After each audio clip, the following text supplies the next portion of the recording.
इलाही बख़्श बिकक साहब, मूंखे सिंध जे क़ौम परस्तनि खां हाणे जीअं त तव्हां हसब नसब सैयद खां पोइ अब्दुल वाहिद आरी सर, पोइ बशीर ख़ान कुरैशी, हाणे इहो असां ॾाके ॿ ॾाके ॾिठो आहे त लीडरशिप खुटंदी वई जीअं सिंध मां, पोइ महाज़, पोइ क़ौमी महाज़ उहे ठहिया।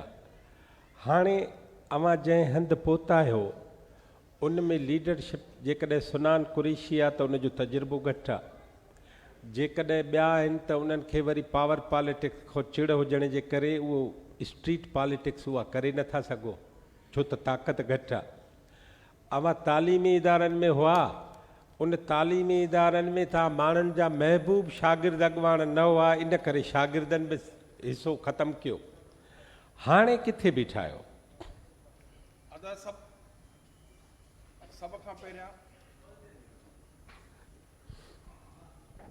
सभ खां पहिरियां तव्हांजी वॾी महिरबानी।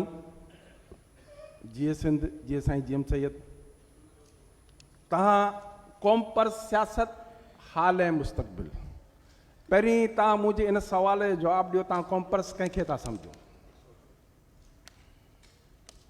क़ौम परस्त केरु आहे? क़ौम परस्त उहो आहे जेको सिंध खे वतन सम्झे ऐं सिंध जे आज़ादीअ ते यकीन रखे। मां हींअर हिकिड़े दोस्त मूंखे चयो त बाबा पहिरीं बि असां अमर जलील ॻाल्हाई वियो, अॼु तक असीं भुगतियूं पिया, तंहिं करे असां जेको ॻाल्हाईंदासीं उहो तव्हां लाइ वरी मसइलो पैदा थी वेंदो। इहे सकाफ़त खातो वरी तव्हांखे सुभाणे शायदि असांखे तव्हां दावत ॾियो या न ॾियो। ॾिसो, हक़ीक़तूं जेके आहिनि उहे सभु असांजे साम्हूं आहिनि। हिन वक़्तु तव्हां सवाल कयो आरीसर खां वठी बशीर ख़ान ताईं, बशीर ख़ान जी जदोजहद तव्हां सभिनी जे साम्हूं आहे। डॉक्टर साहब वेठो आहे, अयाज़ साहब वेठो आहे, तव्हां सभु वेठा आहियो। ऐं हिन वक़्तु जेका असांजी जदोजहद आहे, तव्हां ॾिसो, क़ौम परस्ती जी वरी ॻाल्हि आई त क़ौम परस्त, मां तव्हांखे पुछां कया त तव्हां सरदार शाह खे क़ौम परस्त सम्झो था नथा सम्झो? को सिंध असेंबलीअ में वेही चए थो त सिंध असां लाइ वतन आहे, त क़ौम परस्ती जो दायरो इहो आहे। बाक़ी हाणे जेका असांजी पार्टी जे तव्हां सवाल कयो त असांजी पार्टी अॻु स्टूडेंट लाइफ खां वठी अॼु तक तव्हां उन जदोजहद में आहियूं। अॼु 4 मार्च जो ॾींहुं 1967 जे हवाले सां उन वक़्त खां वठी जेका स्टूडेंट सियासत हले पई, असां चऊं था त असां सिंधी माण्हुनि जी मालिकी कयूं, वारसी कयूं। उनजो मिसाल शहीद बशीर ख़ान कुरैशी जंहिं एॾी वॾी जदोजहद कई, तव्हांखे यादि हूंदो त 2012 में उहो जेको लखे माण्हू हिते कराची में खणी आयो, उहे हिन रियासत खे, हिननि माण्हुनि खे इहो पसंदि कोन आयो। असां पंहिंजे आजपे जी जदोजहद में लॻा पिया आहियूं। ऐं सुनान ख़ान, तव्हांखे चवां सुनान ख़ान जी तव्हां हुन सां मुलाक़ात कयो।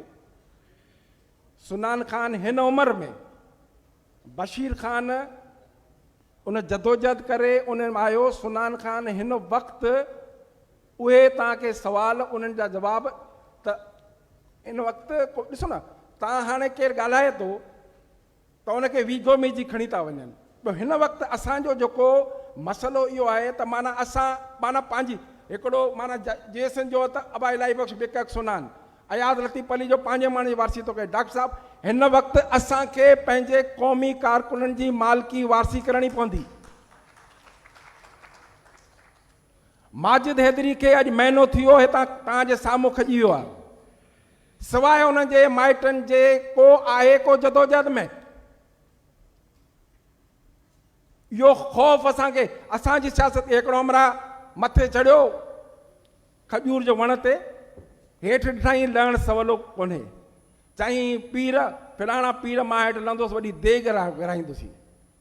हमारा हेठि आयो, चई वॾा पीर ख़ैर असीं हिते लथोसीं त वॾो पतीलो विराईंदोसीं, टामड़ो विराईंदोसीं। वरी हेठि आयो, चई पीर ख़ैर असीं लथोसीं, पतीलो विराईंदोसीं। वरी हमरा जॾहिं लथो, वरी खजूर चई हाणे जेको चढ़ंदो सो विराईंदो। त असांजी जेका सियासत आहे इहा असां पंहिंजे माण्हुनि जी मालिकी कोन था कयूं, वारसी कोन था कयूं। डॉक्टर साहब वेठो आहे, सोराब ॻोठ में तरक़ी पसंद पार्टी जो कारकुन शहीद थियो, शहीद बशीर ख़ान कुरैशी मूंखे हुकुम कयो त बाबा अच हुते, असां हुतां निकितासीं जॾहिं असांजो ठठे जो सदर शहीद थियो। उते असीं पहुतासीं त पंहिंजे माण्हुनि जी मालिकी वारसी जेका करणु जेका आहे सा हिन वक़्तु कराची में ख़ासि करे कराची में जेका हू मथे जेके वेठा आहिनि न उहो तव्हांखे कोन ॿुधंदा जेसि ताईं तव्हां हाणे कल्ह तव्हां ॾिठो न कल्ह हिकिड़ो ताज़ो वाक़ियो थियो आहे हिकिड़ो मोटरसाइकिल ते हमरा वियो पिए बुट ॿधलोसि उनखे वॾेर उनजी बेइज़ती की पोइ जॾहिं हुनखे ख़बर पई केरु आहे त वञी हुन माफ़ी वरिताई आहे त मोचड़म करामत है असांजी जेका सियासत है खुली सियासत है साफ़ सुथरी सियासत है